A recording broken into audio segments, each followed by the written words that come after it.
আরে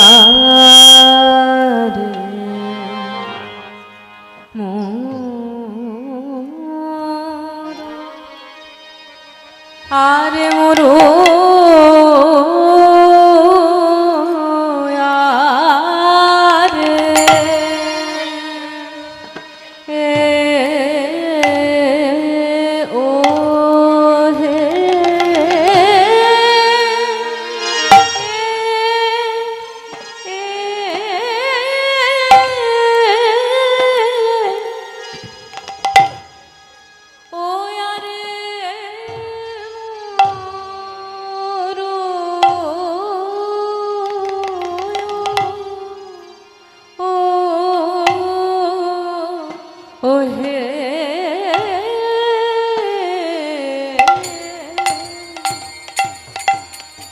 আরে মোর গোরা দে যো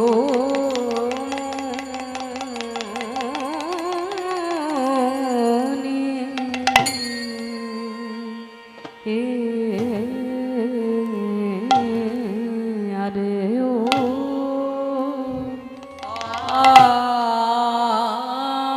আরে মো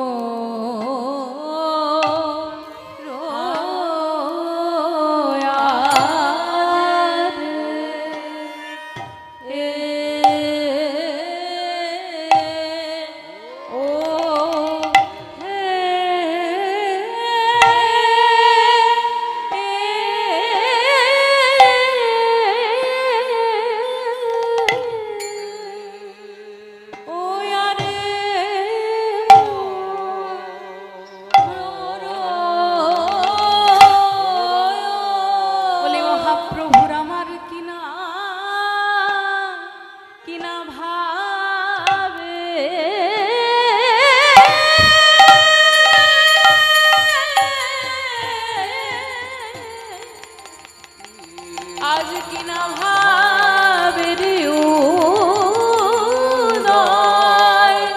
হলো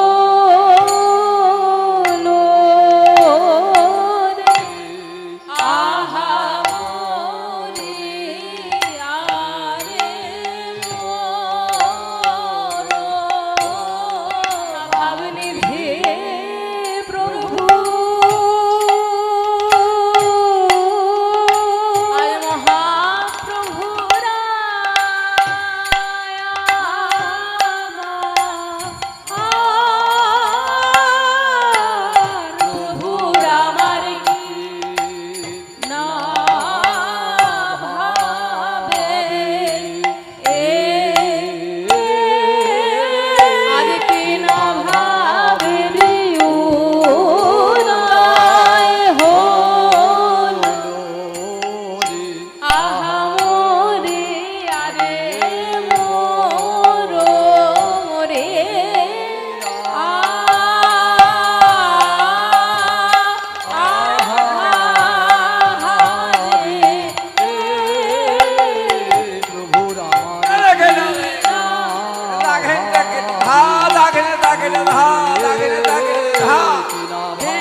প্রভু আমার হানাথ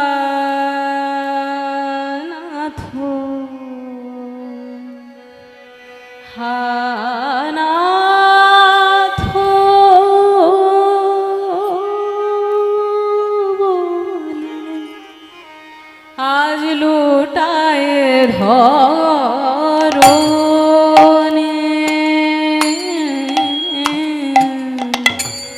প্রভু আমার হানাথ হানাথ বলে আজ লুটায় ধরনে এবার প্রভুর আমার বলি হারি যাই রে বলি হারি যাই রে বলি হারি যাই রে বলি হারি যাই রে ভাব নিধি প্রভুর আমার বলি হারি যাই রে ভাব নিধি প্রভুর আমার বলি হারি যাই রে মহাভাব নিধি প্রভুর আমার বলি হারি যাই রে ভাব নিধি প্রভুর আমার বলি হারি যাই রে ভাব নিধি প্রভুর আমার বলি হারি যাই রে ভাব নিধি প্রভুর আমার বলি হারি যাই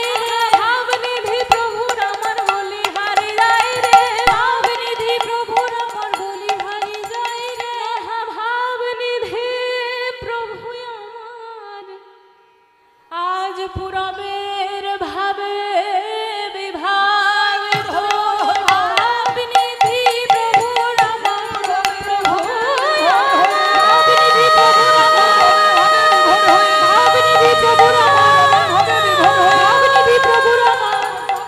ভাব নিধি প্রভুর আমার ভাব নিধি প্রভুর আমার ভাব নিধি প্রভুর আমার ভাব নিধি প্রভু ভাব নিধি প্রভুর আমার ভাব নিধি প্রভুর আমার ভাব নিধি প্রভু ভাব নিধি প্রভুর আমার ভাব নিধি প্রভুর আমার ভাব নিধি প্রভুর আমার ভাব নিধি প্রভুর ভাব নিধি প্রভুর ভাব নিধি প্রভুর বলি হারি যাই রে হানাথ হানাথ বলে আজ লুটায় ধরনি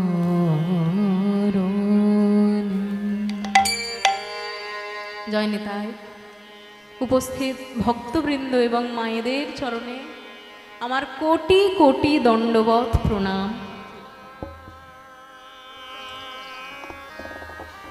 আজ আমরা এখানে সমবেত কীর্তন রস আস্বাদন করব বলে কিছুক্ষণ পরেই আপনারা রাসলীলাও শুনতে চলেছেন। তার আগে আমি আজকে যে লীলাটি গাইব এটি প্রধানত একটি বিরহ প্রধান লীলা, প্রধানত বিরহ প্রধান লীলা, এবং এইটির মিলন ঘটাবেন একজন অত্যন্ত যাকে আমরা মিলন ঘটানোর জন্য খুব একটা চিনি না এই রকম একজন মানুষ। সেই নিয়ে আমি পরে আসছি, আগে গৌরচন্দ্রিকা শেষ করি, তারপরে লীলায় প্রবেশ করি। তা আজকে মহাপ্রভু আমার হা নাথ প্রাণনাথ বলে লুটায় ধরনি। কেন মহাপ্রভু কাঁদছেন? আগে জানি কোথায় মহাপ্রভু কাঁদছেন। মহাপ্রভুর সাধারণত লীলা আমরা কোথায় দেখতে পাই? নবদ্বীপে, নদিয়াতে। কিন্তু আজকের লীলা মহাপ্রভু নবদ্বীপে প্রকাশ করেননি। আজকে যে লীলাটি আমরা শুনব সেইটি প্রকাশিত হয়েছে উড়িষ্যায় নীলাচল ধামে।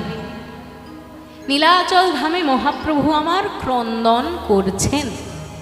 কিন্তু ক্রন্দন করছেন কোথায়? কোথায় সেটি বলা হলো পরের পংক্তিতে। মহাপ্রভু আমার কাঁদিয়া কাঁদিয়া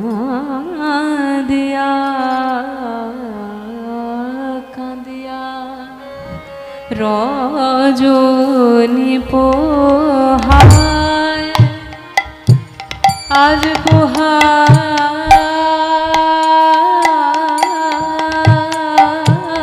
গো কাঁদে আর রজনী পোহায় গো কাঁদে আর রজনী পোহায় গো কাঁদে আর রজনী পোহায় গো কাঁদে আর রজনী পোহায় আর গোড়ায় আমার গম্ভীরা কোথায় গম্ভীরা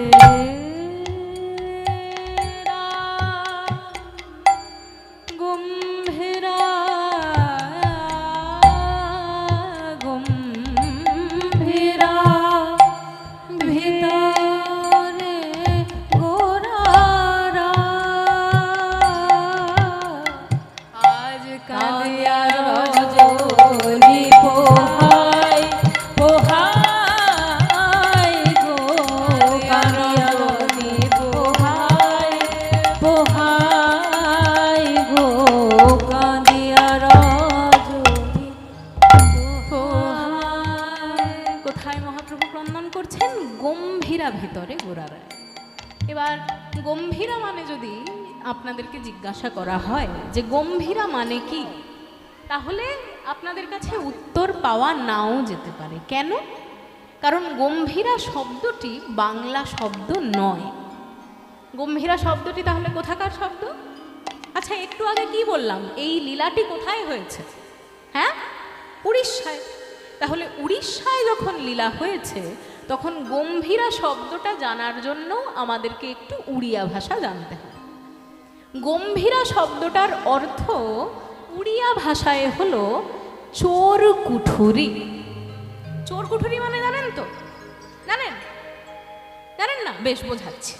আগেকার, অবশ্য এখনকার দিনের মানুষদের চোর কুঠুরি মানে খুব একটা জানার কথা নয়, কারণ এখনকার দিনের বাড়িতে চোর কুঠুরির কোনো সিস্টেম নেই। আগেকার দিনে কেন থাকতো? কারণ আগেকার দিনে ব্যাংকে কোনো লকার থাকতো না, তাই। চোর কুঠুরি কাকে বলে? আগেকার দিনে যারা বড়লোক বাড়ির মানুষ হতো, যাতে চোর হঠাৎ করে এসে কোনো কিছু চুরি করে নিয়ে চলে না যেতে পারে, তার জন্য বড়লোকদের বাড়িতে এক প্রকারের দেওয়ালের সঙ্গে লাগানো ঘর থাকতো। ছোট্ট একটা ঘর দেওয়ালের সঙ্গে লাগানো, মানে দরজাটা আপনি যদি না চেনেন তাহলে নতুন করে চেনা সম্ভব নয়, এমন একটা ঘর। সেই ঘরটাকে বলা হতো চোর কুঠুরি। এবার আপনারা আমাকে একটা উত্তর দিন। শুধুমাত্র বাড়ির লোক ছাড়া আর কেউ তো চোর কুঠুরির খবর জানে না। সুতরাং বাড়ির লোক ছাড়া আর যদি কেউ চোর কুঠুরিতে ঢুকতে পারে তাহলে তিনি কে হবেন? একজন চোর হবেন, নাকি? চোরেরাই তো শীত কেটে চোর কুঠুরির ভিতর ঢুকবে, বাড়ির লোক ছাড়া। এবার মহাপ্রভু হলেন সন্ন্যাসী মানুষ। সন্ন্যাসী মানে তার বাড়ি ঘরদোর নেই। তাহলে মহাপ্রভু যদি আজকে চোর কুঠুরির ভিতর রয়েছেন, তবে মহাপ্রভু কি চোর ছিলেন? এই কীর্তন আসরে দাঁড়িয়ে যদি আমি বলি যে মহাপ্রভু আমার চোর কুঠুরির ভিতর ঢুকেছেন, তাহলে আপনারা আমার দিকে লাঠি দাঁড়া করবেন না যে কেমন কীর্তনিয়া, মহাপ্রভুকে চোর সাজিয়ে দিল। তা কিন্তু নয়। চোর কুঠুরিতে তাহলে তার যাওয়ার কারণ কি, সেইটি শুনে রাখুন। সেই যুগে উড়িষ্যার রাজা ছিলেন শ্রী প্রতাপরুদ্র। প্রতাপরুদ্রের যিনি রাজগুরু ছিলেন, সেই রাজগুরু বললেন, আমার গম্ভীরার ভিতরে দামি দামি পাথর, সোনা দানা মণি মাণিক্য দলিল দস্তাবেজ যা কিছু আছে সব কিছু সেই চোর কুঠুরি থেকে বের করে উড়িষ্যাবাসী জনগণের মধ্যে বিতরণ করে দাও। আর আমার গম্ভীরা যখন এই সমস্ত জাগতিক অর্থ থেকে একেবারে খালি হয়ে যাবে, আমার গম্ভীরা যখন এই জাগতিক অর্থের দিক থেকে একেবারে ফাঁকা হয়ে যাবে, সেই সময় আমার সেই ফাঁকা গম্ভীরাকে আলো করে বাংলা থেকে যে মূল্যবান রত্ন আমাদের উড়িষ্যায় হেঁটে হেঁটে এসেছেন, সেই শ্রীকৃষ্ণ চৈতন্য মহাপ্রভুকে আমার গম্ভীরার ভিতরে তোমরা রাখবে। কারণ উড়িষ্যার রাজগুরুর গম্ভীরায় ওই সাধারণ মণিমাণিক্য আর সোনা দানার কোনো জায়গা নেই। আমার গম্ভীরায় উড়িষ্যার সব থেকে বড় রত্ন সেই মহাপ্রভুই যেন থাকেন। তাই গম্ভীরা গম্ভীরা ভেতরে গোরারা কাঁদিয়া রজনী পোহায় পোহায় গো, কাঁদিয়া রজনী পোহায় গো, রজনী পোহায়। এবার মহাপ্রভু কি তাহলে একা রয়েছেন? মহাপ্রভু কিন্তু আজকে একা নেই। মহাপ্রভুর সঙ্গে কে রয়েছে? আচ্ছা, আপনারাই উত্তর দিন। আপনাদের যখন মন খুব খারাপ থাকে, কি বলছি, কাঁদিয়া রজনী পোহায়, রজনী মানে রাত, পোহানো মানে কাটানো। মহাপ্রভু রাত কাটাচ্ছেন কিভাবে? কাঁদিয়া, কেঁদে কেঁদে মহাপ্রভু আজকে রাত কাটাচ্ছেন। কাঁদছেন কেন? নিশ্চয়ই মনে কোনো কষ্ট আছে, তাই কাঁদছেন। এবার আমাদের মনে যখন কোনো কষ্ট থাকে, তখন আমরা ছুটে কার কাছে আগে বলতে যাই? ভগবানের কাছে? না না, ভগবানের কাছে বলতে যাই আমরা যখন ঠকে শিখি তখন। আমরা যখন মানুষের কাছে ঠকতে ঠকতে ঠকতে একটা সময় বুঝি যে মানুষের উপর বিশ্বাস করে কোনো লাভ নেই, তখন সেই সর্বশক্তিমানের কাছে আমরা যাই। কিন্তু তাছাড়া আমরা কার কাছে সবার আগে ছুটে যাই? আমাদের বন্ধুর কাছে, তাই তো? মনের কষ্ট হলে সবার প্রথমে বন্ধুকে জানানো হয়, তাই না? কাজেই বন্ধুর যখন দরকার সব থেকে বেশি, তখন আমরা বন্ধুর কাছে ছুটে যাই।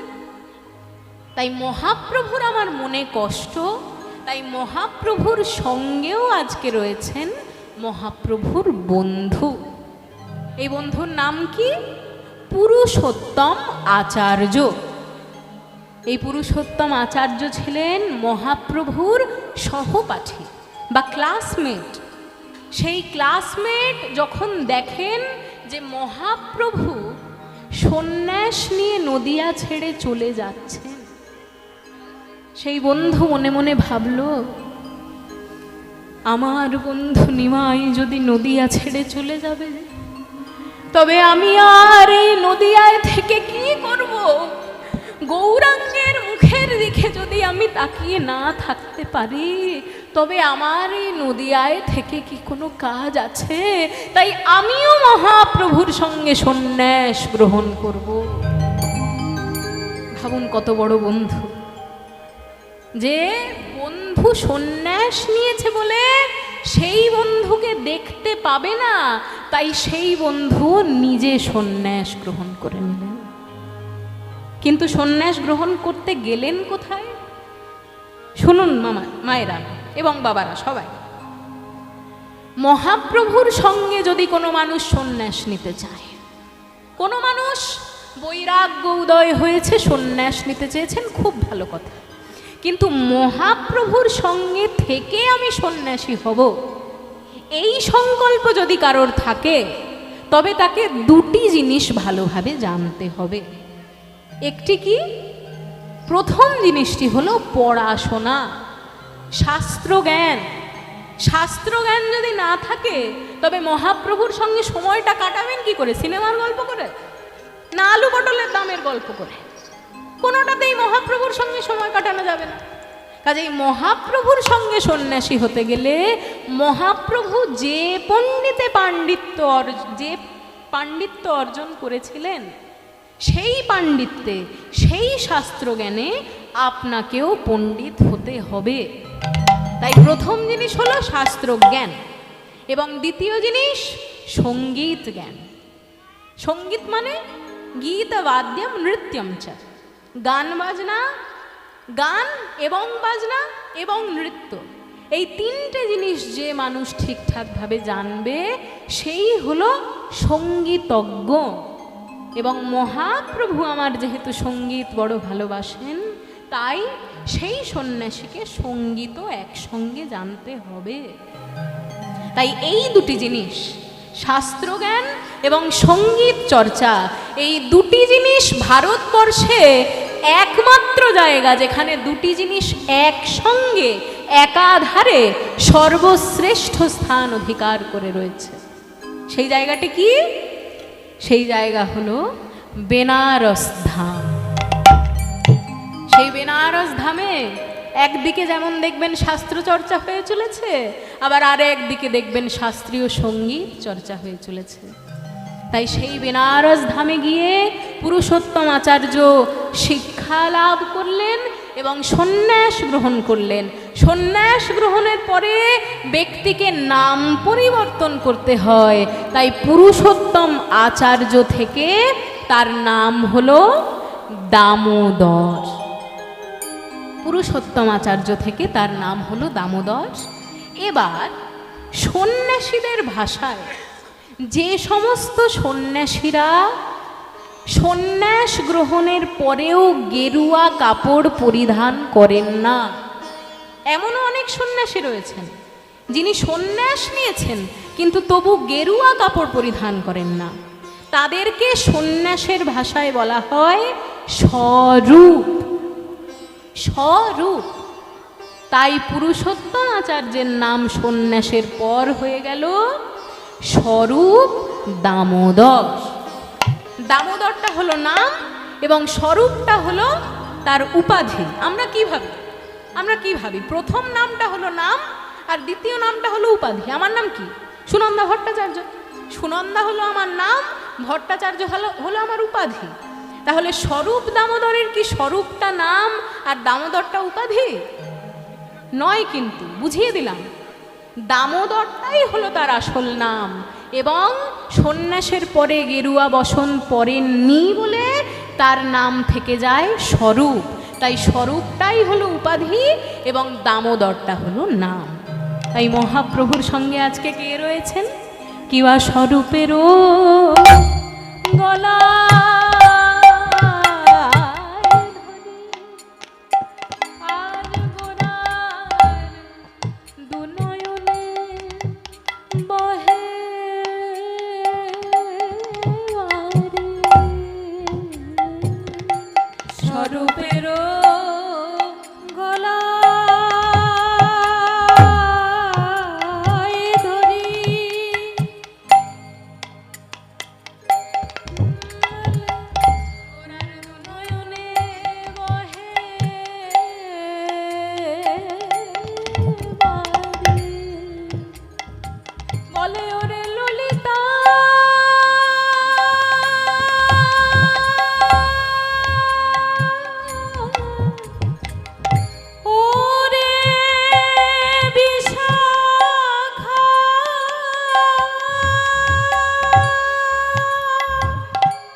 ভিতরে দিন যাপন করছেন। এমন সময় ঘটেছে একটি মজার ঘটনা। এক মজার ঘটনা ঘটেছে। সেটি কি? সেই যুগে উড়িষ্যার একজন ভক্ত, বুঝলেন, সেই ভক্ত জীবনের সার বোঝা বুঝে গিয়েছে। জীবনের সার বোঝা কি? কাজ না করলে খেতে পাবো না। আচ্ছা, আমি যদি টাকা না কামাই, ভগবান এসে কি আমায় খাইয়ে দিয়ে যাবে? দিয়ে যাবে কি? নিয়ে যাবে না। কাজেই কর্ম প্রথমে স্থান দিলাম, কিন্তু কর্মের পরেও তো আমরা অনেকটা সময় অকারণে কাটিয়ে দিই নাকি? আপনি কি 24 ঘন্টার মধ্যে 24 ঘন্টায় কাজ করে কাটান? কাটান না। কিন্তু 24 ঘন্টার মধ্যে আপনি যদি 12 ঘন্টাও কাজ করেন, তবুও কিন্তু আপনার কাছে আরও 12টা ঘন্টা রয়েছে। সেই 12 ঘন্টার মধ্যেও আপনি সেই পরমার্থ লাভের জন্য, সারা জীবন অর্থ লাভের জন্য তো অনেক কাজ আমরা করি, কিন্তু জীবনে পরমার্থ লাভ করার জন্য আমরা কাজ করছি কিনা সেটাও কিন্তু আমাদের জেনে রাখা দরকার। কারণ পরমার্থ, সেই পরমাত্মার সঙ্গে যদি আপনার যোগাযোগ তৈরি না হয়, তবে আপনার জীবনটা কিন্তু অর্ধেক সত্য। সম্পূর্ণ জীবনের সত্যতা কিন্তু আপনার তাহলে জানা হলো না। শুধু টাকা কামানোই যদি কারোর প্রধান লক্ষ্য হয়, তবে তার জীবনে ধর্ম, অর্থ, কাম ও মোক্ষ, শুধু অর্থ এবং কামের পিছনেই যদি আমরা ছুটে বেড়াই, তাহলে ধর্ম আর মোক্ষ এই দুটি জিনিস যে আমাদের পাওয়া হবে না। এই দুটি জিনিস, এই 4টি জিনিসই সমানভাবে একজন গৃহস্থের কাছে দরকার। তাই আমাদের দেখতে হবে 4টি জিনিসই যেন আমরা পাই। তাই সেই ভক্ত কি করত? সারাদিন ধরে হাড় ভাঙা খাটুনি খাটত, কিন্তু সারা দিনের মধ্যে একটা সময় সে ভগবানকে দেবে বলে ঠিক করে রেখেছে। সেই সময়টা কোনটা? সকালবেলা সে যখন স্নান করতে যেত, তখনকার দিনে তো বাড়িতে বাড়িতে ওয়াশরুমের ব্যবস্থা ছিল না, তাহলে স্নান করবে কোথায়? নীলাচল ধামে স্নান করার একটা জায়গা কোথায়? সমুদ্রের তীর, তাই তো, পুরীর সমুদ্র। সেই সমুদ্রতে সে যখন প্রত্যেক দিন স্নান করতে যেত, স্নান করার পরে কাজে যাওয়ার আগে, স্নান করার পরে সোজা চলে যেত জগন্নাথ মন্দিরে। জগন্নাথ মন্দিরে গিয়ে প্রণাম জানিয়ে তারপর কাজে লেগে পড়ত। এই ছিল তার সারাদিনকার রুটিন। এবার সেই যে সকালবেলা স্নান করলো, তারপর যে জগন্নাথ মন্দিরে যাচ্ছে, যাওয়ার পথে কিন্তু ও কারোর সঙ্গে গল্প করতে দাঁড়িয়ে যেত না। তবে কি করত? উচ্চ ঈশ্বরে সেই পথে যেতে যেতে গাইতে থাকতো। কি গান গাইতো? ভজ শ্রীকৃষ্ণ, কহ শ্রীকৃষ্ণ, লহ শ্রীকৃষ্ণের নাম রে। ভজ শ্রীকৃষ্ণ, কহ শ্রীকৃষ্ণ, লহ শ্রীকৃষ্ণের নাম। ওগো যে জনা শ্রীকৃষ্ণ ভজে, সে হয় আমার প্রাণ রে। ওগো যেই জনা শ্রীকৃষ্ণ ভজে, সে হয় আমার প্রাণ রে। কি গাইবেন নাকি আপনারাও? গাইবেন? দেখি আপনাদের গলা ভালো আছে কিনা। হ্যাঁ, দোহাররা তাহলে একটু চুপ থাকুক, আপনারা গাইবেন।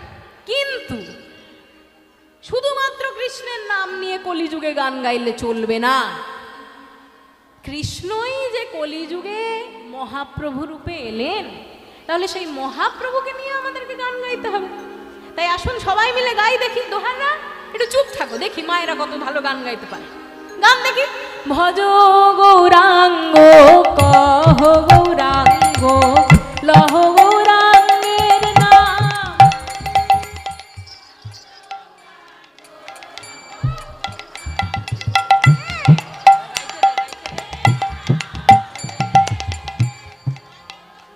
হে বাবা, সে হয় আমার প্রাণ রে। যেই জনা গৌরাঙ্গ ভজে, সে হয় আমার প্রাণ রে। এগো মায়েরা, বলি ব্যাপার কি? তো আগে বলতে হতো না? তাহলে আমি কি দোহারদেরকে টাকা দিয়ে আনতাম নাকি? আপনাদেরকে দিয়ে এত সুন্দর দোহার কি হয়ে যাচ্ছে? আবার কি জোরে গলা! কি সুন্দর গলা আপনাদের, বাহ, আমি তো দারুণ আনন্দ পেলাম। তাহলে আসুন গানটি করি, সবাই মিলে করবো। হ্যাঁ, একবার দিন গেলে হাঙ্গরাঙ্গ যে বলে একবার রে, দিন গেলে হাঙ্গরাঙ্গ যে বলে একবার রে, ও সে জন আমার হয় আর আমি হই তার রে, আমার হয় আমি হই তার রে। একবার ভজ রাঙ্গ কহ গৌরাঙ্গের নাম, ভজ রাঙ্গ কহ গৌরাঙ্গ, গৌরাঙ্গের নাম রে। বাহ বাহ বাহ, চমৎকার। তাহলে এই গানে সেই ভক্ত গেয়েছে। এবার আপনারা এত সুন্দর মধুর সুরে গাইলেন, তাহলে কি মহাপ্রভুর কানে আর না গিয়ে থাকতে পারে? যে মানুষ যা ভালোবাসে তার আলোচনা যদি 10 কিলোমিটার দূরে হয় তবুও তার কানে পৌঁছে যায়, তাই না? এই যেমন ধরুন কিছু কিছু মায়ের, কিছু মনে করবেন না, কিছু কিছু মায়েরা ঝগড়া ভারী ভালোবাসে, ভারী ভালোবাসে। 10 কিলোমিটার দূরেও যদি ঝগড়া হয়, বাড়িতে কাজ করতে করতে এই শুনছিস শুনছিস, ঝগড়া ঝগড়া ঝগড়া, চল চল চল চল দেখে আসি দেখে আসি, হয় না কিছু কিছু মানুষেরা? কাজেই কিছু কিছু মানুষ যেমন ঝগড়া ভালোবাসে, তেমনি আপনাদের মতন মানুষরা তো কীর্তনও ভালোবাসেন নাকি? কীর্তন হবে হবে বলে কত দূর থেকে ছুটে এসেছেন। তাহলে যে মানুষ যা ভালোবাসে তার কথা 10 কিলোমিটার দূরে হলেও শুনতে পায়। একটা উদাহরণ দেব, দেব কি কি জেঠু বলবো? গোপন কথা, কাউকে বলবেন না কিন্তু। এই যে জেঠু, এই জেঠুর কিছুদিন আগে নাতির অন্নপ্রাশন ছিল। নাতির অন্নপ্রাশনে একবারে মানে 5 গ্রামকে খাইয়েছে, প্রচুর খরচা করেছে, প্রচুর খরচা নাতির অন্নপ্রাশনে। এবার বাড়ির লোকেরা আলোচনা করতে বসেছে, কাকে ডাকা হবে, কি খাবার আনানো হবে, সমস্ত আলোচনা হচ্ছে। সব কিছু আলোচনা হলো, কি খাবার আনা হবে, কত কুইন্টাল আনা হবে, কখন আনা হবে, সব আলোচনা হলো। কিন্তু মিষ্টি কখন কি আনা হবে সেইটি কিন্তু জেঠুর সামনে আলোচনা করেনি। কেন? কারণ জেঠুর ডায়াবেটিস আছে। যদি মিষ্টির কথা শুনে নেয় তাহলে আগেই মনটা ওদিকে ছুটে যাবে। তাই বাড়ির লোকেরা মিষ্টির কোনো আলোচনা করলো না। কি করেছে জানেন? যেই মাত্র বাড়ির থেকে একটু কাজ করার জন্য বেরিয়েছেন বাইরে, অমনি দরজা জানলা বন্ধ, দরজা জানলা বন্ধ করে মিষ্টি কত কুইন্টাল আনা হবে, কখন আনা হবে, জলদি বল বাবা আসার আগে সমস্ত আলোচনা ছেড়ে ফেলে। সেই রকম আলোচনা করে নিয়েছে একদম গোপনে। যেদিন ওনার নাতির অন্নপ্রাশন, সকাল 10টার সময় মিষ্টি আসার কথা, 11টার সময় ওনার ছেলে আর ওনার বৌমা গেছে মিষ্টির ঘরটা দেখতে, মিষ্টি ঠিকঠাকভাবে এলো কিনা। ওজন করতে গিয়ে দেখেন কি জানেন? পান্তুয়া আর রসগোল্লা দুটোই 99 কেজি, 99 কেজি। আমরা কত আনিয়েছিলাম? 1 কুইন্টাল আনিয়েছিলাম। তাই তো। তাহলে হঠাৎ গেল কোথায়? গেল কোথায়? হ্যাঁ, এটা চিন্তার বিষয়। তখন জানেন কি হয়েছে? যে ঘরে মিষ্টি রাখা ছিল তার একটা অন্ধকার কোণার থেকে এই জেঠু বেরিয়ে এসে ভেবেছিলি কি আমার সামনে তোরা আলোচনা করবি না, তার মানে কি আমার কানে যাবে না? দরজা জানলা বন্ধ করে আলোচনা করেছিস, মিষ্টি কখন আনা হবে, কত কুইন্টাল আনা হবে, সব আমার কানে এসেছে। তাই তোদের আসার আগে আমি আগেই 1 কেজি করে চেখে দেখেছি ভালো ছিল কিনা। কাজেই যে মানুষ যা ভালোবাসে তার কথা তার কানে আগে গিয়ে পৌঁছায়। আর মহাপ্রভুর থেকে বেশি কীর্তন তো আমরা কেউ ভালোবাসতে পারবো না মায়েরা। তাই মহাপ্রভু যখন একবার শ্রীকৃষ্ণের নাম শুনেছেন, মহাপ্রভুর সারা অঙ্গে অষ্টসাত্ত্বিক ভাব উদয় হলো এবং মহাপ্রভু সেই ব্যক্তির দুটি চরণ জড়িয়ে ধরবেন বলে ব্যক্তির কাছে ছুটে ছুটে চলে গেলেন। উন্মাদেরও প্রায় গোরা ছুটে ছুটে উন্মাদেরও প্রায় গোরা ছুটে ছুটে উন্মাদেরও প্রায় গোরা ছুটে ছুটে আর যে করে গোবিন্দ নাম ধরে তার পায়, যে করে গোবিন্দ নাম ধরে তার ভাবুন একবার, স্বয়ং শ্রীকৃষ্ণ চৈতন্য মহাপ্রভু একজন সাধারণ ভক্তের দুটি চরণ আগলে ধরে কাঁদছেন। সেই ভক্তের কি অবস্থা হবে? কারণ বাসুদেব ঘোষ কহে জোড় করি হাত, যেই গৌর সেই কৃষ্ণ সেই জগন্নাথ। যে জগন্নাথ মন্দিরে প্রণাম করব বলে আমি যাচ্ছিলাম, যে শ্রীকৃষ্ণের গান আমি মুখে নিয়ে রাস্তায় রাস্তায় যাচ্ছিলাম, সেই স্বয়ং গোবিন্দই যে কলিযুগে মহাপ্রভু রূপে এসেছেন, আর সেই প্রভু আমার চরণ ধরেছেন, আমার যে মহাপাপ হয়ে যাবে। তাই মহাপ্রভুকে বারবার বলছেন, প্রভু আপনি সরুন, প্রভু আপনি সরুন। কিন্তু মহাপ্রভু বলছেন, না ভাই, গোবিন্দের নাম যখন একবার তোমার বদনে এসেছে, তখন গোবিন্দকে কোথায় পাওয়া যাবে তাও তুমি নিশ্চয়ই জানো। তাই জানো যদি, একবার দয়া করে আমায় বলে দাও, কোথায় সেই বংশীধারীকে আমি খুঁজে পাবো, একবার আমায় বলে দাও। তাই এত বলতে বলতে মহাপ্রভু আমার দুটি চোখে অঝরে ক্রন্দন অশ্রু বেরিয়ে এলো। এত বলি গোরা চাঁদের লোরে নয়ন ভাসে,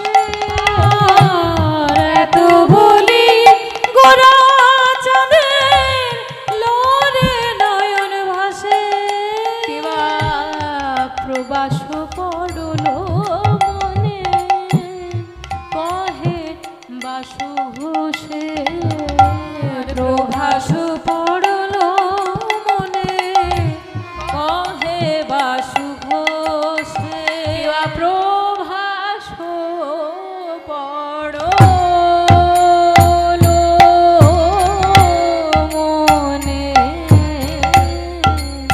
কহে বাসু, কহে বাসু ঘোষে রে, প্রভাস পড়ল মনে কহে বাসু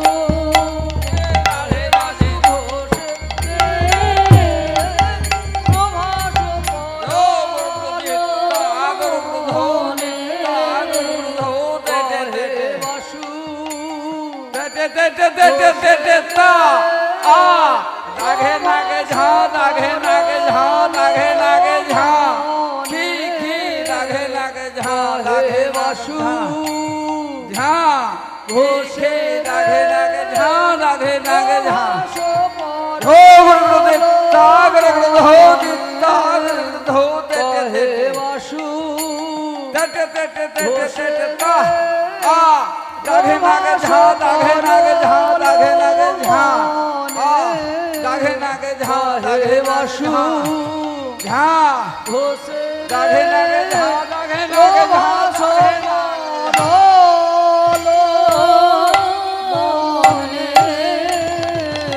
কহে বাসু ঘোষে রে, প্রভাস পড়ল মনে কহে বাসু ঘোষে রে, প্রভাস পড়ল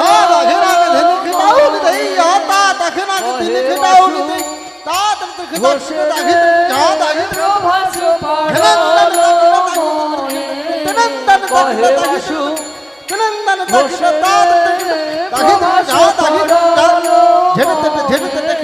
কহে বাসু ঘোষে প্রভাস পরলো কহে বাসু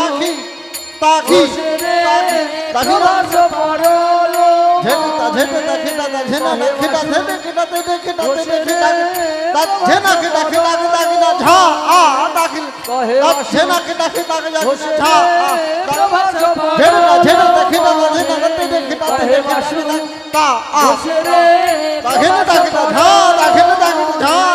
কহে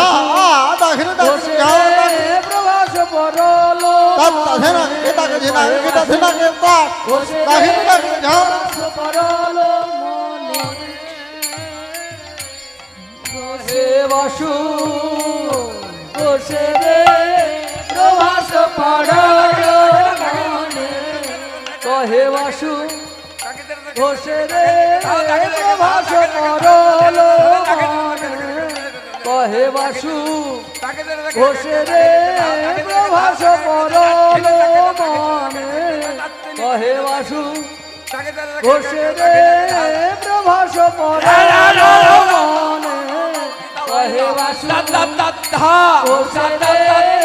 প্রভাস পরলো মনে কহে বাসু ঘোষে প্রভাস পরলো মনে হরি বল প্রভাস পরলো মনে কহে বাসু ঘোষে প্রভাস পরলো মনে কহে বাসু ঘোষে প্রভাস পরলো মনে কহে বাসু ঘোষে প্রভাস